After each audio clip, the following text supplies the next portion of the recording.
जड़े मनीष निजर चेहरा चुटी अधिक जत्नवान होता है।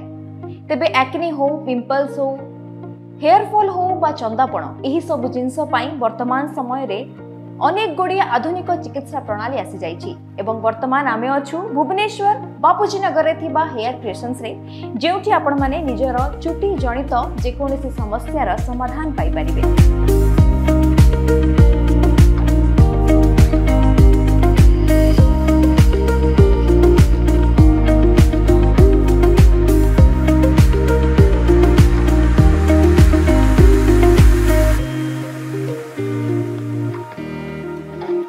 आम सहित अच्छा doctor Nishu Sharma hair creations doctor जहाँकर एही दिगरे अनेक वर्ष धरी अभिज्ञता रही। आसंतु तांको सहित कथा हेबा एवं एही सब चिकित्सा प्रणाली विषय रे अधिक जानिबा।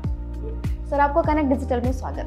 Thank you so much. Sir, सबसे पहले जानना चाहूंगी आप हेयर क्रिएशंस के साथ कब से जुड़े हुए हैं और आपका इस फील्ड में कब से कितना एक्सपीरियंस रहा है?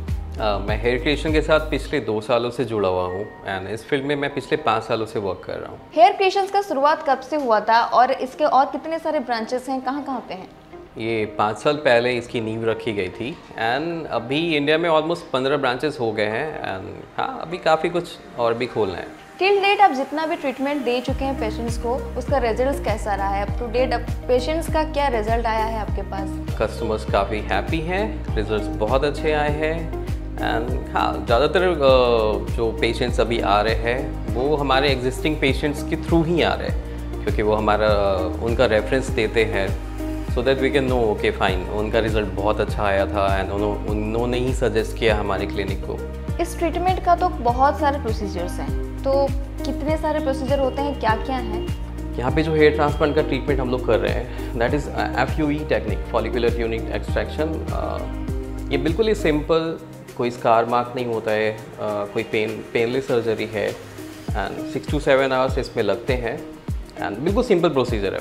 बैक साइड डोनर एरिया हम लोग बैक साइड को बोलते हैं, यहाँ से हेयर फॉलिकल्स लिया एंड जहाँ पे भी रिक्वायरमेंट है वहाँ पे हम लोगों ने पुट कर दिया।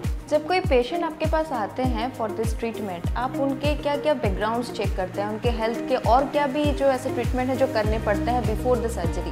बिल्कुल सारे प्रिकॉशंस लिए जाते हैं, proper blood test reports, proper case history, medical history, family history and हाँ, उसके बाद फिर हम लोग सर्जरी प्लान करते हैं।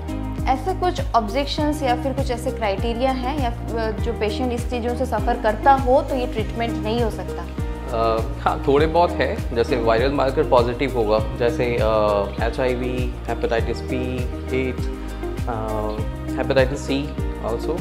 अगर ये सारे STD डिजीज़ हैं तो फिर हाँ, फिर प्रिकॉशंस लेने पड़ते हैं। आपके पास जब पेशेंट आते हैं फॉर कंसल्टेशन, आप उनको कुछ मेडिकेशंस का पहले सजेशन देते हैं या डायरेक्टली सर्जरी के लिए बोला जाता है? नहीं, सर्जरी के 2-3 डेज बिफोर पहले से antibiotic and pain killer prescribe किया जाता है फॉर सेफ्टी पर्पस एंड उसके बाद एक फिक्स डेट को सर्जरी प्लान करके हम लोग सर्जरी परफॉर्म करते हैं। इन जनरल हम देखते हैं कि लोगों का जो बाल्डनेस होता है वो किसी का कम्प्लीटली होता है, किसी का अप टू सम % होता है, कोई पर्टिकुलर एरियाज पे होते हैं, तो उन केसेस में आप कैसे करते हैं ट्रीटमेंट्स? इंडिया में मेल पैटर्न बॉलनेस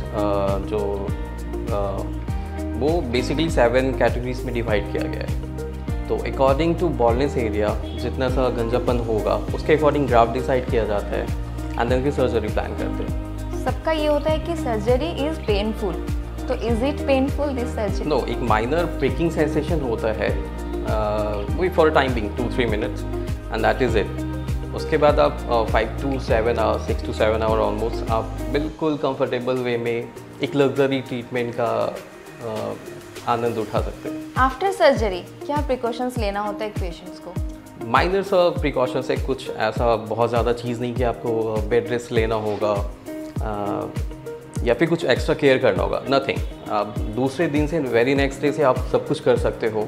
माइनर से प्रिकॉशंस होते हैं सो दैट आपके फोरहेड में स्वेलिंग ना आए। प्रॉपर एंटीबायोटिक जो मेडिकेशन प्रोवाइड किया जाता है फॉर 1 वीक 5 to 7 डेज वो आपको लेना होता है, दैट इज़ इट। बाकी आप जो अपने नॉर्मल लाइफ में, डे टू डे लाइफ में जो कर रहे हो कर सकते हो। ऐसा कुछ है एक प्रॉपर लाइफस्टाइल फॉलो करना हो या कुछ प्रॉपर फूड हैबिट्स जो एक पेशेंट इनटेक करेगा आफ्टर द सर्जरी?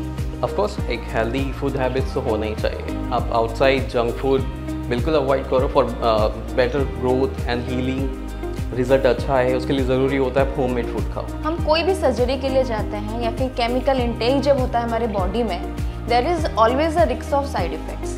तो इस सर्जरी में उसका कितना रिस्क है साइड इफ़ेक्ट्स का? ऑलमोस्ट ज़ीरो ही है, बिकॉज हम लोग जब भी कोई भी मेडिसिन एनेस्थीसिया कुछ भी प्रोवाइड करते हैं तो before starting of the surgery शुरू करने से पहले हम लोग एक टेस्ट डोज देते हैं छोटा सा, सो दैट वो एक सेफ्टी मेजर्स के तौर पे ही है, सो दैट वो पता चले कि हाँ उस मेडिसिन से पेशेंट को कुछ एलर्जी है कि नहीं। अगर वो टेस्ट पॉजिटिव होता है हम लोग सर्जरी वहीं पे स्टॉप करते हैं, अगर निगेटिव हुआ फिर we will go carry forward the surgery. After the surgery एक पेशेंट को इसका रिजल्ट कितने दिनों में मिलेगा? कब तक वो उनको पता चलेगा कि यस हमको मिला? हाँ, ये बहुत ही अच्छा क्वेश्चन पूछा आपने। इसके लिए थोड़ा सा पेशेंस रखना होता है। इनिशियली 6 मंथ का टाइम तो लेता ही है, सर्जरी के रिजल्ट्स आने में 6 मंथ का टाइम लेता है। 3 मंथ्स ट्रेनिंग फेज में जाता है, विच मीन्स 90 डेज बाद जो हमने लगाया है, जो इम्प्लांट किया है, वो ड्राई होकर के खुद ब खुद ही गिरते हैं। एंड आफ्टर 90 डेज वो ग्रो होना स्टार्ट करते हैं। तो पेशेंट थोड़ा पैनिक होते हैं कि हाँ मैंने ट्रांसप्लांट कराया, 1 मंथ हो गया, रिज़ल्ट नहीं आ रहा। तो हाँ, मैं बताना चाहूँगा कि थोड़ा सा पेशेंस वाला वर्क है। आपने ट्रांसप्लांट कराया है, आपको रिज़ल्ट मिलेगा, बट थोड़ा पेशेंस रखना होगा। रूटीन चेकअप का कुछ क्राइटेरिया है इसमें? बिल्कुल बिल्कुल, यहाँ से हम लोग 6 मंथ कंटिन्यू फॉलोअप में रखते हैं। एंड बाकी फिर PRP मेडिकेशंस के लिए पेशेंट को फॉलोअप के लिए क्लिनिक भी बुलाया जाता है। एंड पेशेंट जब भी चाहे 24/7 कभी भी हमारे से कांटेक्ट करके पूछ सकते हैं अगर उनको कुछ भी इश्यूज़ आ रहे हैं, चाहे वो उनके फूड हैबिट में है या फिर मेडिकेशन में कुछ इश्यूज़ आ रहे हैं, या भी कुछ भी करने से पहले उनको कुछ भी डाउट है, अगर उनको क्लियर करना है वो कभी भी पूछ सकते हैं। इन सम केसेस हमने देखा है हेयर ग्रोथ होता है लोगों का, लेकिन वॉल्यूम नहीं रहता। Some parts of the skin are visible ऊपर से, उस केस में क्या किया जाता है? यूजुअली अगर हेयर फॉलिकल्स एक्टिव है, वी हैव अ ट्राइकोस्कोप, हम लोग उसे चेक करते हैं। अगर हेयर फॉलिकल्स एक्टिव है तो it's good to start with medicine and topical serum and with PRP। ये जो सर्जरी किया जाता है या फिर बॉलनेस, हम किन में ज़्यादा देखने को मिलेगा, मेल या फीमेल? ऑफ कोर्स इंडिया में ज़्यादातर मेल में देखने को मिलता है, बट अभी फीमेल में भी केसेस बढ़ रहे हैं। कॉस्मेटिक ट्रीटमेंट उन लोगों ने भी काफ़ी लेना स्टार्ट कर दिया है, तो उनकी वजह से काफ़ी सारे फीमेल क्लाइंट्स भी हमारे पास आती हैं, बट या मेल ज़्यादा है। कुछ उसका पर्टिकुलर कॉज है मेल में ज़्यादा है? यस, अगर इसको मेडिकल साइंस के तौर पे देखा जाए तो that is called endogenetic alopecia. ये किसी भी चीज़ से हो सकता है, चाहे वो जेनेटिक हो, इन्वायरमेंटल चेंजेस हो, आप वर्क के सिलसिले में इधर उधर मूव कर रहे हैं, आपके खाने पीने का तौर तरीका सही नहीं है, आपका स्लीपिंग साइकिल सही नहीं है, आप ज़्यादा स्ट्रेस ले रहे हो, वर्क का प्रेशर है, तो हाँ बॉलनेस होगा। मेल एंड फीमेल के जो ट्रीटमेंट होंगे और या फिर जो सर्जरी आप करेंगे, इज द प्रोसीजर सेम या कुछ डिफरेंस है? नहीं, प्रोसीजर सेम है, सेम ब्लड टेस्ट रिपोर्ट लेते हैं एंड सेम, सारे प्रोसीजर सेम है, कुछ भी डिफरेंस नहीं है। सर एक और ट्रीटमेंट होता है PRP, उसका क्या प्रोसीजर है, वो ट्रीटमेंट एग्जैक्टली क्या है, थोड़ा बताइए। PRP is basically platelet rich plasma therapy. इसको अपने लैंग्वेज में ऐसे समझेंगे, ये 3 स्टेप का प्रोसीजर है। इसमें पेशेंट से ब्लड लेते हैं 5 to 10 ml। There is a machine, उसका नाम है सेंट्रीफ्यूगल मशीन। वो उसका काम होता है प्लेटलेट को सेपरेट करना ब्लड से, एंड फिर बालों में इंजेक्ट कर देते हैं हेयर रूट्स में। इसका काम होता है हेयर ग्रोथ को बढ़ाना, हेयर फॉल को कम करना, सेल रिपेयर करना। सर ड्यूरिंग अ सर्जरी कितने हेयर ग्राफ्ट्स एक ही बार में इम्प्लांट किया जाता है? एक दिन में फॉर सेफ्टी पर्पज़ से देखा जाए तो एक दिन में 3500 to 4000 ग्राफ्ट काफ़ी अच्छा है। आप एक दिन में इससे ज़्यादा ना ही करें तो ज़्यादा अच्छा है। सर्जरी लगभग कितने टाइम तक चलता है? सर्जरी ऑलमोस्ट 6 to 7 आवर्स का ड्यूरेशन लगता है। एक और कॉमन से प्रॉब्लम है, मे बी लड़कियों में ज़्यादा देखने को मिलता होगा, आई थिंक हेयर फॉल। या तो हेयर फॉल का पर्टिकुलर ट्रीटमेंट क्या है?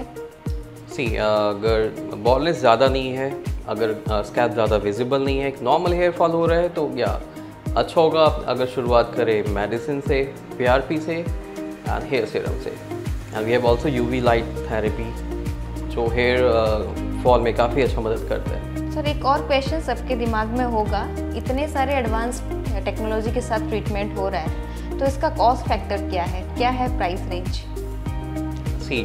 भुवनेश्वर में हमारे इस ब्रांच में हम लोग बहुत ही अफोर्डेबल प्राइस के साथ है, जो है 12 रुपये पर ग्राफ्ट के हिसाब से, जो हमारे और भी काफ़ी सारे कॉम्पिटिटर्स से काफ़ी कम है। फाइनेंशियली कुछ सपोर्ट देते हैं आप कस्टमर्स? बिल्कुल बिल्कुल, जो भी करना चाहे कोई भी मिडिल क्लास फैमिली आकर के कर सकता है। इवन अगर उसको पैसे की प्रॉब्लम भी है तो यहाँ पे EMI की फैसिलिटीज़ भी है विद 0% इंटरेस्ट। आप आओ, विद इन 30 मिनट्स आपका EMI हो जाएगा एंड आप सर्जरी करवा सकते हो। एट लास्ट, आप जितने भी अभी तक ट्रीटमेंट कर चुके हैं, कस्टमर्स के रिव्यूज़ कैसे आए हैं, क्या फीडबैक्स आया है? बहुत ही अच्छे हैं, दे आर हैप्पी। और भी लोगों को उन्होंने सजेस्ट किया है, क्योंकि अभी जो पेशेंट्स आ रहे हैं वो हमारी प्रीवियस पेशेंट्स का नाम लेकर ही आते हैं कि उन्होंने भेजा है, तो that is good thing for us. Sir, हमको ये देखने को मिलता है कि कोई छोटा सा प्रॉब्लम होता है या कोई डिजीज़ होता है, पहले लोग होम रेमेडीज़ का सोचते हैं, वो तुरंत सर्च करेंगे what are the home remedies for this. तो इस केस में इनिशियल स्टेज में कोई बॉलनेस हो या फिर हेयर फॉल हो, आप उनको कुछ सजेस्ट करेंगे होम रेमेडीज़? बिल्कुल बिल्कुल।